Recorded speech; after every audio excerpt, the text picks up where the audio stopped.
Salut à tous et bienvenue sur aviexpress.com. Donc ce mois-ci, mois de janvier 2018, en plus de vous souhaiter une très bonne année, j'ai décidé de m'attaquer aux manettes. Je vais tester plusieurs manettes. Je les ai toutes achetées chez Gearbest, gearbest.com. C'est une boutique en ligne que je pense que vous connaissez déjà. Moi, c'est là-dessus que j'achète la plupart de mes produits technologiques parce que je leur fais confiance. Et donc aujourd'hui, on va s'attaquer à la boîte la plus grosse, la IPEGA 9023, que je vais vous présenter immédiatement. Et nous voilà partis pour le test de la IPEGA 9023. Donc, je vais commencer tout simplement par le déballage. J'ai déjà ouvert la boîte, voir un petit peu quelle tête elle avait. Hop. Donc on voit déjà qu'il y a une belle largeur quand même. Elle est censée pouvoir absorber une tablette d'environ 12 pouces, donc elle s'étire sur les côtés. Là, en premier lieu, vous avez le câble de chargement USB-C que j'ai déjà regardé. Bon, c'est on ne peut plus classique. Voilà. On peut pas dire que ça révolutionne le genre. Pas USB-C, pardon, micro USB. Je dis des bêtises en plus. Micro USB qui présage, en toute logique, la présence d'une batterie à l'intérieur de la manette. Une batterie de 380 mAh. 380 mAh devrait en théorie permettre à la manette de tenir 20 heures en jeu vidéo pour un temps de chargement de 2 heures. Donc c'est très honorable, 20 heures c'est normalement plus qu'il n'en faut, pour tenir un jeu vidéo de 20 heures, faut quand même avoir que ça à faire ou être sacrément passionné. Donc 20 heures c'est costaud.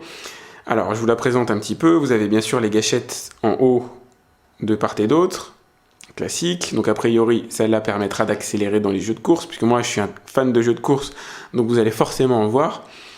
Vous avez ici les joysticks habituels, hop, la croix directionnelle, les boutons à la PlayStation. Ici, vous allez avoir le bouton qui permet l'appairage en combinaison avec celui-là. Donc, vous allez appuyer sur deux boutons en même temps pour lancer l'appairage et avoir ici une petite lumière qui clignote, Search, qui va vous permettre donc de rendre la manette visible par votre smartphone, si vous l'appairez à votre smartphone. J'en profite pour dire qu'elle est compatible avec iOS et Android, y compris des anciennes versions d'ailleurs d'iPhone et anciennes versions de smartphone Android. Donc vous n'aurez pas de souci avec ça. Sur vos anciens produits, ça marchera nickel. Pour le reste, les boutons, je ne les connais pas plus que ça, ces deux-là. Home et Select, c'est du classique. Start et Select, pardon, c'est du classique sur les manettes. Et cette série-là, elle est encore un peu mystérieuse pour moi. Ce sont visiblement des boutons qui permettent de modifier des pistes audio. Bon, pourquoi pas. Vous avez ici une petite encoche avec un revêtement caoutchouteux à ce niveau-là, je ne sais pas si on le voit, qui va permettre de protéger les bords de la tablette, puisque l'idée, ça va être de la caler à l'intérieur ici. Un système de ressort plutôt bien fait, hop, permet de caler le téléphone ou la tablette à l'intérieur de la manette. Et un autre système, si vous ne souhaitez pas utiliser le ressort ici, permet de déverrouiller le système de ressort, d'étirer la manette comme vous le souhaitez. Voilà, là je l'ai mis au maximum.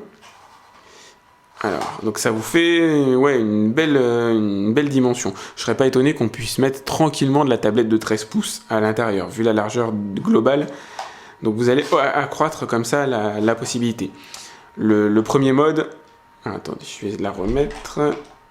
Hop, vous pouvez le verrouiller après. Le premier mode étant, voilà, comme ça, un peu plus adapté à un smartphone. Et c'est d'ailleurs ce que je vais faire là immédiatement. Je vais brancher dessus mon Humidigi S2 que je suis en train de tester en ce moment. Donc il est là, tout beau, tout neuf, sorti de son œuf. Hop, je le déverrouille. Voilà. Alors j'ai branché déjà, il est déjà branché en USB, en Bluetooth, mais je vous remonte la manip. Vous activez le Bluetooth, évidemment. Voilà. Vous allumez la manette comme je vous l'ai dit tout à l'heure, c'est-à-dire avec Home et X, et vous allez avoir, en haut à gauche, le bouton qui clignote. Ensuite, sur le smartphone, il n'y a plus qu'à sélectionner IPEGA Extending Game Controller, et voilà, c'est appairé. Ensuite, je vais tout simplement venir encastrer la manette. Hop, j'enlève le cheveu. Voilà, ici, et normalement, on est prêt à jouer, en théorie. Alors, hop, visiblement la manette permet de contrôler aussi le smartphone. Bon, pour le coup, pour aller chercher Asphalt Extreme, je vais y aller au doigt, ce sera plus simple. Pardon pour le petit mouvement de caméra. Donc là, en espérant que ça se charge rapidement, je ne vais pas vous faire perdre votre temps non plus. Super, allez, on enlève les pubs.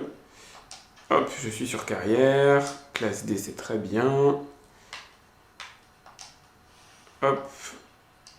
Forêt d'émeraude, suivant. Suivant, suivant. Lancez la course, ouais! Une petite pub, ça fait plaisir. Et voilà, c'est parti. Donc théoriquement, tout est déjà préconfiguré. En règle générale, ça marche très bien sous Android, ce genre de manette. C'est vraiment fait pour. Il n'y a même pas de configuration à faire dans Asphalt. Les boutons devraient déjà être pré-réglés comme il faut. Donc avec l'accélérateur ici, ce qui est quand même assez pratique. Et puis les boutons essentiels là. Probablement le joystick là pour... Ouais, ça a l'air d'aller. Donc là, j'accélère pas volontairement. Hop, j'appuie, j'accélère, ça roule. Tout va bien. Ouais, ça tourne nickel. Le temps de réponse est parfait. Que demander de plus? Alors désolé si je cadre mal ou si je joue mal. À un moment donné, c'est pas forcément facile de se concentrer sur les deux. Mais vous voyez, la réactivité est impeccable.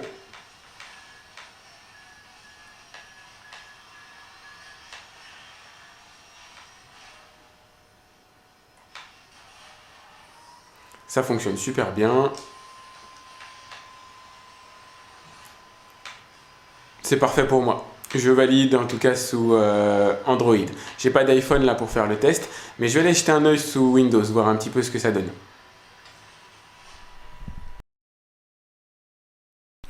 Là, je vais vous refaire la procédure d'appairage, cette fois-ci sur ma Xiaomi Mi Pad 3.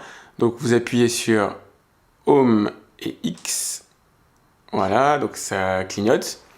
Ensuite, vous allez dans les paramètres Bluetooth. Voilà.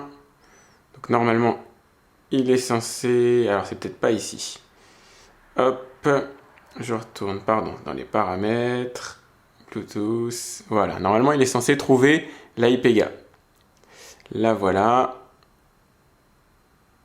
Et quand la lumière cessera de clignoter, ça voudra dire que les deux sont appairés sans problème. Hop, et voilà, ça marche. Bon, tant mieux. Alors, cette fois, j'ai lancé Riptide Renegade.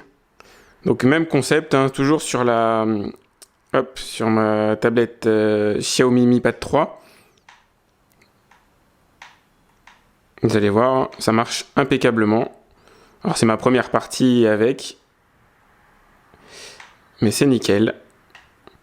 Même concept que pour Asphalt, pour les commandes. Ça s'est fait automatiquement, tout seul, j'ai rien réglé. Et ça marche tout de suite parfaitement.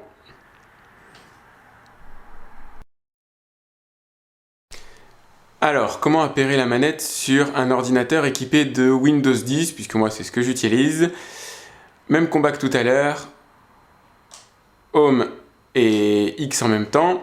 Et ce que je vais faire, c'est que je vais essayer de l'appairer sur mon Xiaomi Mi Notebook Pro. Et je vous conseille d'aller voir la vidéo de test que j'ai réalisée sur YouTube ou tout simplement l'article. Hop, donc pour l'appairer, vous avez ici, en général, si votre ordinateur est équipé du Bluetooth, une petite icône. En haut, ajouter un appareil. Voilà, Bluetooth. Et là, il est censé le détecter. Donc, IPEGA Extending Game Controller.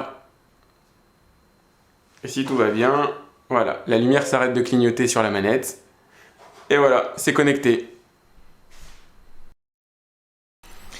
Alors finalement, mis à part ce qui concerne Windows, puisque sur ce système d'exploitation, j'ai pas vraiment réussi à faire des choses sympas, trop difficiles à paramétrer, etc. Nativement, il n'y a que les fonctions de volume, son et de compagnie qui s'activent. J'ai pas réussi finalement à jouer réellement sous Windows. Pour le reste, pour Android, aucun problème, elle est vraiment super cette manette.